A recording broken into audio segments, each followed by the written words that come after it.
issued on Friday by presidential spokesperson Sunday Dare, the president appointed General Olufemi Oluyede to replace General Christopher Musa as Chief of Defense Staff, with Major General Shaibu emerging as the new Chief of Army Staff, a position formerly held by the new Chief of Defense Staff.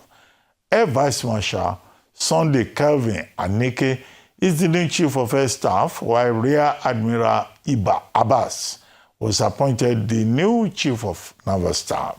Chief of Defense Intelligence, Major General EAP Undiendeye, retains his position. Dr. Kabir Adamu is a security and policy analyst. He joins me now to discuss this development. Good to see you, Dr. Kabir Adamu, and thank you for coming on This Day Live, the Sunday talk show.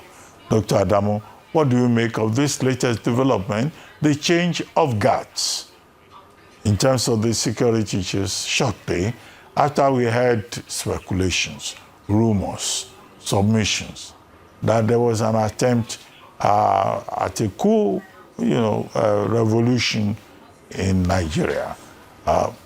Does this have anything to do with that? Or is this just a pragmatic move by President Bola Ahmed Tinubu? What should we expect? What does this mean in terms of policy projection? Thank you very much, Dr. Abati, and I'm delighted to be here, as always. Ordinarily, this would not be an issue of much conversation because the president exercised his right. The terms and conditions of service of these service chiefs states that their tenure should elapse from 2 years, minimum of 2 years, and maximum of 4 years. So the ones that were removed have served up to those 2 years, the minimum. And so the president was at liberty, as it were, to change them.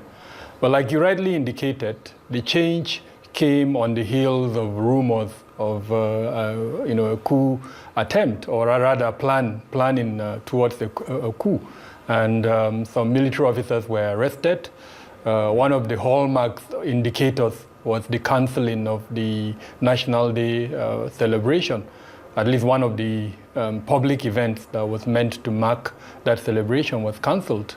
And then, of course, that arrest was made. And those officers who were arrested were still in detention. And since then, we've seen several publications, several reports, some of them in the open source, others not so open, that have indicated in very clear terms that indeed there were attempts like that.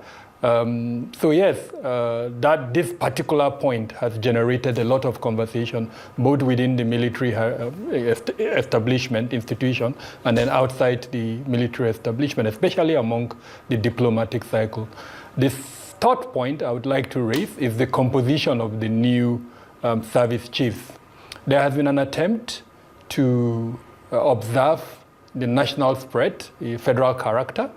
The three major ethnic groups are represented in the new service chiefs, but the fact that the highest of them, which is the Chief of Defense Staff, now bears the same ethnic identity and affinity like the president, has also evoked, some form of chatter and conversation. Then, of course, the statement, which is the fourth point I'm raising, by the presidency, indicating that the change is meant to strengthen the national security architecture, has also evoked a lot of conversation. The general consensus, there are lots of conversations, but I'll try and summarize it. The general consensus is that the national security challenge is one of internal security. Almost all the issues Nigeria is confronted with are internal security challenges. And if you look at the functions of the military as stated in section 217 of the Constitution, only one aspect gives them responsibility for internal security and in support of civil authorities. And so the question is, why were not the those agencies, MDAs that were responsible for internal security, why were their leadership not changed? Why was it only the military? So that conversation is also out there. And then the last point I would like to raise that also evoked a lot of conversation is the fact that because of the tradition within the military, after appointments like this are made, where the seniority issue plays its card, then several generals may have to go. And at the moment, conversation is ongoing that between 50 to 100 generals may have to go as a result of this service chief's appointment. So these are some of the conversations at the moment. With regards to policy direction, every time a new leadership emerges, definitely that leadership is likely to come with his or her direction. In this instance, we've seen the current Chief of Defense Staff, when he was Chief of Army Staff, we've seen indicators to show us what direction. One of the things that I must commend him is the reduced media appearance that he has exemplified while he was Chief of Army Staff. And we're hoping that he would remain on that course, focus on achieving the core objectives. I'm sure the person who appointed him would have given him an indication of what he wants to achieve. But beyond that, the military institution has certain professional relevance and expectations. And so he needs to carve that out, manage the various stakeholders, the Ministry of Defense, the Defense Headquarters, the several components of the Army, the Navy, the Air Force, and the Army, as well as the legislature, in order to meet the expectations of Nigerians, as well as the expectations of the class that he is representing. So we're expecting to see changes in that regard. Okay. Dr. Adamu, I have at you. But you have still not answered my question. Whether this is, in response to the speculations about a coup plan, or whether this is just routine administrative, management, and what you think in terms of the capability of these new persons who have been appointed. So these are young men who have risen through the ranks. What is the guarantee that they will do anything different? We have every time we have changed service chiefs, but the problem remains. So what is it new that they will do, and what are they bring? What is so special about them, so that in 2 years' time we will not say, "Oh, we are changing service chiefs again." What are those key fundamental issues that this Nigerian government, not just the Tinubu government, has not been able to deal with? And then we have this cosmetic change of service chiefs, meaning nothing at the end of the day, as we have seen. And I thought I answered your question when I said the president has, the powers, as it were. Yeah, routine. He has that. He has that power routinely. Routinely. Yeah, but we are not looking for routine. Exactly. We're looking for substance. Well, in this instance, only the president probably can answer that question. He knows why he changed them at the time he did. But within the framework of the Constitution, the moment the service chiefs, on the basis of the conditions of their service, reach 2 years, then he's at liberty to change them, and he has done that. What is in the open is that he did it to enhance the national security architecture. Now, perhaps we can discuss that, which ties into your second question. There are 29 ministries, departments, and agencies within that national security architecture, what I prefer to call the national security enterprise. Now, the military represents, at best, only 4. And then, of course, you can add the Ministry of Defense, which makes it 5. Now, it is not logical to expect that 5 out of 29 would do the work of the entire 29. And so the responsibility for improving our national security expectations, as it were, should not be seen as a responsibility that service chiefs should achieve. If anything, we need to look more closely at the coordinators of our national security enterprise. And that is the minister, first starting with the National Security Advisor, the Ministers of Defense, Minister of Police Affairs, Minister of Interior. Now those, and then to an extent, the presidency, those that have component to support our national security aspirations. Now they are the ones who, at that strategic level, decide the direction that we should go. In this instance, the expectation has been put on the service chiefs, as it were, the Chief of Defense Staff, and then the 3 other service chiefs.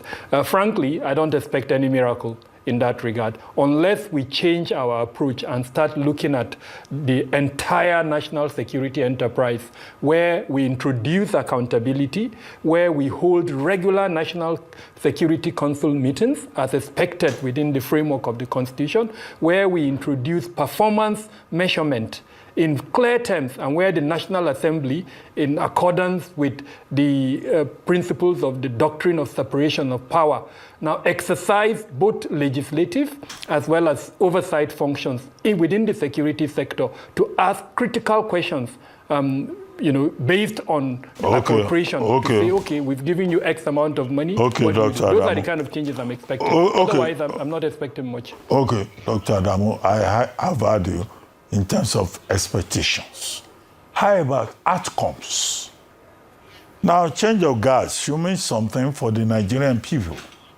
What should we imagine in terms of outcomes? With all the problems we have, banditry is still there, kidnapping is still there, terrorism is still there, insurgency is still there. Some of these people, like the Chief of Defense Staff, he was leading the Operation Adinkai. So what is it that he will do that will be different in terms of outcomes? What will you say to these new boys who are now in the place? In simple terms, Dr. Abati, the weight of the Nigerian people is actually on their head in terms of expectation. We're about to enter, the peak of the political cycle ahead of 2027 elections. And for those elections to hold, the current insecurity level will have to be contained. There's already a presidential directive saying that this security challenges must be contained by December 2025 to allow for the environment for elections to hold. So that's, I think, the number one expectation. How do they key into this national security enterprise with the support of the coordinators of the national security enterprise to allow for a containment of the current security situation? At the last count, we have nothing less than 6 terrorist groups that are active within Nigeria. In the northeast, you have at least about 3. In the northwest, you have 2. In the north central, you have another 2 or 3 that are currently active. Now, the responsibility for addressing that particular challenge lies squarely within the military formation. And so Nigerians would expect them to, continue what they were doing in their various positions before they were given this responsibility. Okay. Now they are at that very strategic level to do that. Dr. Adamu, just to wrap up very briefly, what's your comment on the tenure of General Christopher Musa as Chief of Defense Staff? Because there are people who received this replacement with shock and surprise because they thought he was doing a good job. What do you think? I fall in that category. I thought he was doing a great job. If you look at his visions, the visions are things that every professional military officer would want to relate with. In the sense that he talked about interoperability, he talked about synergy, he was able to manage some of the core challenges within the military establishment. And so to that extent, we felt he was doing quite well. Some of his gaps included constant appearance in the media. And some of us felt that that was not so good for someone at that level. So just like I mentioned that sometimes within our conversation, I hope that this new one would learn from that. Another area that some felt was the constant disagreement between him and some of the other players within the security sector in terms terms of the professional direction that should be followed. One key example is this, peace pact between bandits and some of the state authorities. He was very clear as a professional. He did not support that, but it appears that some persons in government supported that. So there were other areas of disagreement that may have led to his removal. But overall, he was a professional. He carried his work with dignity, and I think he remained well respected within the military establishment for the several things he has done and the legacies he's leaving behind. Okay, on that note, Dr. Adamu, I would like to thank you very much for joining us on This Day Live, the Sunday talk show.